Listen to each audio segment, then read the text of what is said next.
And then you almost gag yourself and kill yourself. They quickly have to roll camera. Right? Like, hey, look, this is only going to last so long.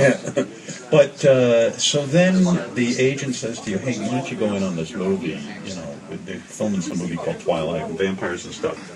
And I guess they had already cast Kristen Stewart as the lead actress. She had said that you walked in and you auditioned in the director's bedroom. Yeah, well, the last 4 guys, that was kind of, because I was completely freaked out. The previous audition was just so bad. And my agents were like, you know, what are you talking about? She'll probably just want you to smoke weed or something. She lives on the beach in Venice. So I was like, oh, nice.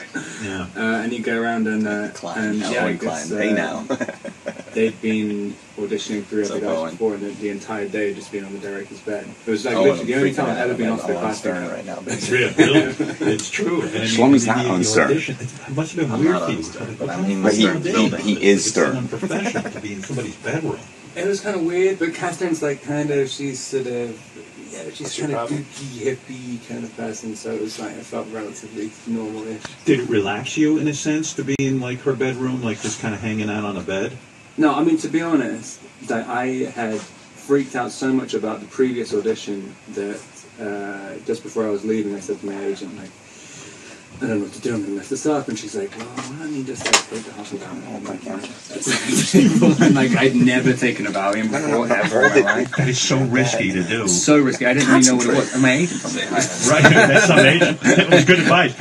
And the Valium relaxed you. Yeah, I remember being in the cab, driving down to Venice from Beverly Hills, and just like putting my head out the window. Okay. So into really having like a body high. And then I got figure out the audition, and and I was just like completely chilled out about everything. And then I tried to meet I had to do a second follow-up audition because everyone said from the first one I looked too old and like meet. Isn't that amazing? At 21 you look too old. He was supposed to be 17. Yeah. And so I was like, okay, magic trick, I'm just going to take another Valium. And because half of one worked last time, maybe it'll work double as good if I take all one. And then, I could barely keep my eyes open when I talked to the producers. And meanwhile, they thought, hey, this guy's very cool. Like, he's got this whole look that he does. Got a James Dean kind of thing going on. Yes, you know, you're just for one. Easy to think like some people would get addicted to drugs. I mean, all of this, it's like, I'll have a few drinks and I'll relax. Yeah, it's very, very random whether it was. Are you on Valium right now? I was so nervous about the audition, not this audition. Like, literally. This one? Oh my God. I don't understand why. I don't understand why either, because we're having fun already. No, but that's really interesting to me that you auditioned for Twilight on Valium. I kind of get that, like, especially if you had a bad audition on another movie, you don't get it. Meanwhile, you know how much rejection, I mean, you know, that people could audition for years before they get a great role. Definitely. And then also, I had a few, like, it was basically, I got, I don't even know how it happened. I started doing auditions at a certain point. I was very comfortable at the beginning because I didn't know what I was doing. And then as soon as I started to think, like, oh, so I'm an actor now, then, like, I couldn't handle the pressure whatsoever. And because you struggled for years trying to decide whether or not you were even wanted to be an actor, right? Yeah, well, I don't even know if... Here's the story I heard of you. Okay. You're a kid, your mom owns a modeling agency, am I correct? No, this is a long time, before I was born, she was a booker at a model agency. Right. So you get born, you're a good-looking kid, and you do modeling. You know, and you you're get like, born, this is great because I can get a lot of girls modeling. Right? Everything was motivated by getting women. That when I first started, when I was like 12, but I never got any jobs doing modeling. I mean, I basically did. Like, at 12, you were going into it for women. And it's kind of crazy if you go to a modeling agency when you're like a kid, basically, and then everyone takes you just as seriously. And it's such a bad kind of move to be a kid and go into a modeling agency, you know what I mean? I mean, you can get chewed up alive and get a really, get a negative image of yourself if you can book jobs. Yeah. I mean, I probably did get like it was at the end of, sort of androgynous, sort of heroin chic kind of thing. So when I was literally 12, it was fine, but then like 13, they were like, so in other words, too porky. When you were a kid, you looked so pretty that you were pretty enough to be sort of androgynous, like a girl-boy kind of thing, and that was in. Yeah, and there's like one photo of That me was in. which is just like the most. I've got sort of little prepubescent girl's breasts. Yeah, You do. And didn't they dress you up like as a girl and stuff? Like, didn't they spend a lot of time doing that? Kind of, yeah. Yeah. Or were you like, hey, fuck it, I'll do whatever it takes? For what purpose? To be their good brother. I don't know. No, I mean, to be honest, I remember someone asked me about it when I first started doing interviews when I was like maybe 18, and I had a sort of vague recollection of why they did that then. Yeah. And now I'm just like, oh, maybe that is why I am the way I am. Well, how are you? Just like, But then at 15, your dad kind of says, why don't you become an actor? And you're kind of like, well, all the good-looking chicks are in these plays, right? That was your motivation. well, my dad actually was at a restaurant, and there were a group of, I guess, like 8 pretty 15-year-old girls at the restaurant with Just Heather. my mom and my Just dad. fucking Heather. And my dad, for some ridiculous reason, went up to ask them. Like, get out of here, guys. She thinks the live is so stupid. Like so much. And then he came back home and said, well, you've got to go to this place. Right. And I Some of this drama. I'd never thought about it before at all. Like, I went to a very arty school. I went to a very, very strict school, and then I got expelled from it. What did you get expelled for? Never actually said this before. I'm curious. That's so, that's kind of cool. I was, it's funny, I've never actually, I was like stealing porn magazines, selling them at school. Everything was sex with you. You're a sexed up guy. But like no one knew at all what to do with it. Was it like a private school? Don't say it. Private school? Yeah, and I'd sell them for a lot of money, and then What magazines were you into?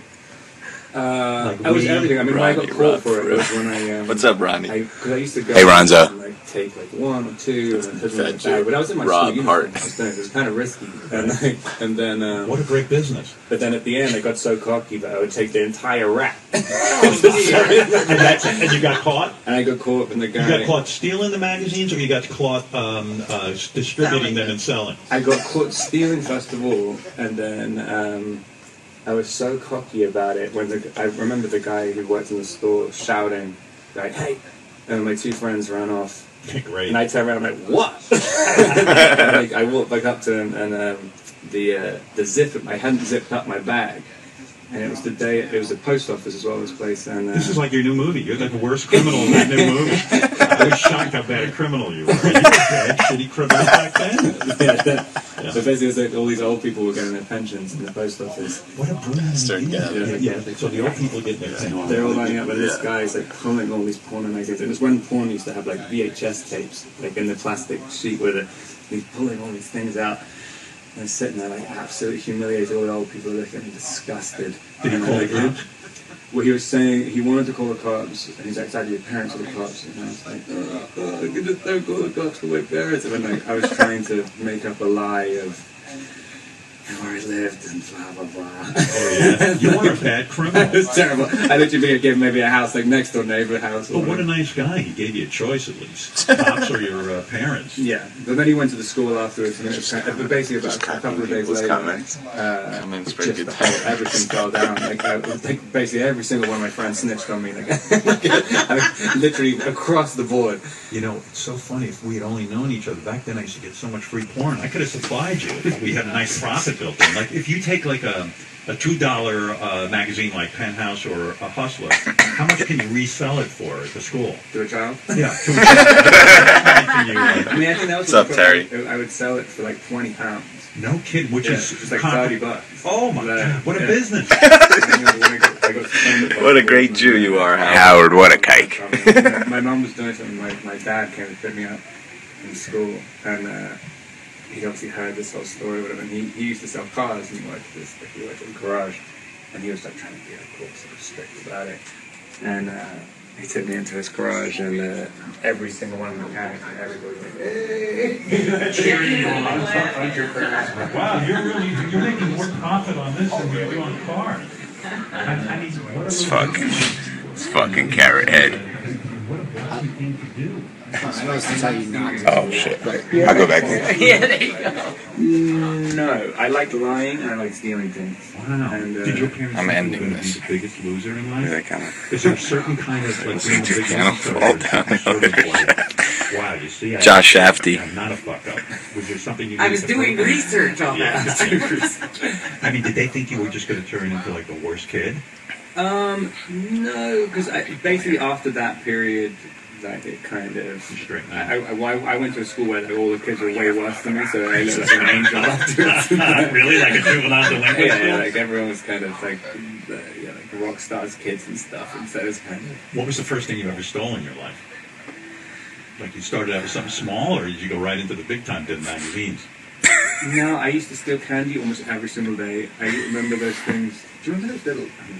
I don't know if they're a thing in America, but those little bracelets where you snap them around your wrist. I remember those. And you rip off the little candies off them? They're round? Yeah. No. I was obsessed. No, obsessed with Howard. those things. But like just tons and tons. Two of them. completely different things. I used to steal. Do you know those things in stores where the things inside a shirt which set the alarms off? Yes. I used to steal those. I would go to My stores idol. and cut them up, Come put them on, around dude. my pants. And then I'd be like shopping with my mum or something, and the alarm kept going off, and I'd stolen all the like security tags. Which is such a weird thing to steal, because I mean, that's almost impossible to steal. Oh my God. You were just stealing for the sake of stealing, right? Yeah, I loved it. Everybody goes through that. A lot of kids. I did. I went through but I remember stealing a tie tack and being so nervous. I stole it from Macy's, and I was just like, I said, this isn't for me. I was going to shit my pants. It takes it's just really scary. No, I love it. Yeah, I mean, you should definitely get high off it. Yeah. I mean, I'm glad I don't have it anymore. Yes. Gary, do me a favor. Make sure nothing's missing from the green room. Get back to this to me. You did this audition for this woman. You get the 12. So, to make a long story short, you get into acting. You start to knock around. You did a couple of TV series and stuff in England. But the first big one is Twilight, where people. Although you were in Harry Potter. Yeah. That was the fourth installment of Harry Potter. Yeah, it was that's the dying. Yeah, so you must have kind of gotten encouragement from that in terms of your career, like getting that's a big role. Yeah, no, it was massive. I mean, right up until, I did another two movies before that, little things, and then I did Harry Potter, and then straight out of Harry Potter I was doing a play in London. Yeah. And I'd never done it before. I'd never even thought about it. So I was like, wow, I'm the chosen one. I'm like, how am I getting this? Yeah. And then I got fired from the play, and just like everything just came crashing down. I suddenly had a realization of. Why did they fire you from the play? You just Still not entirely sure. But you were already in the play and doing it, and then they fired you from it. Yeah, it was like 5 days before it was supposed to go on stage. I got fired, but then I was so close to it that the guy who replaced me, the one good review of the play, it said it was me. And so when I went to LA for the first time, I had my play review saying that, like, Wow. promising newcomer, and I got my agent. And I can't believe your agent never got word why they fired you. Although maybe they did, they just want to fuck your head out. No, I think it was just so small. I mean, and kind of, yeah, I don't know. No one really noticed. So after you auditioned for Twilight, and you did 2 auditions, you get the part. And like, this was like a big deal. Like, at first, weren't fans writing in that you should not be the lead guy in Twilight? Like, fuck you, you're not right. I guess they thought you weren't good looking enough or something. Yeah. Fans, people, they should shut their mouths. What do they know, right? Well, they were so attached to those books, they felt personally involved. Yeah, and still do. Yeah. But yeah, I mean, I guess, yeah, just kind of. Also, I think the thing was, I went to the 5th Harry Potter premiere just before I got cast, and there are these photos of me on the red carpet where I look literally like such an unbelievable mess. Like, Why did you look like such a mess? Because I mean, I just basically I'd spent the summer in LA and just basically doing nothing but eating In-N-Out burgers all the time. Oh, really? You were out of shape. And just like incredibly like sweaty. And I'd also walk the whole way through Hollywood because I didn't really know how to get, because at the time there was no Uber or anything, and like it was almost impossible to get a taxi, and I just decided to walk down to the premiere.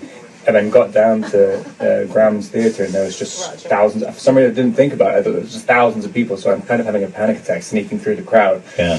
And and so these pics, and I didn't realize I had to do the red carpet. So all the young girls who are into Twilight see these pictures of you on the red carpet. You're sort of chubby and like a big sweaty mess because you've been walking around, and they're like, "Who the hell is this guy?" It's not happening. And you probably want to say, "Listen, I can be cute. Don't worry about it."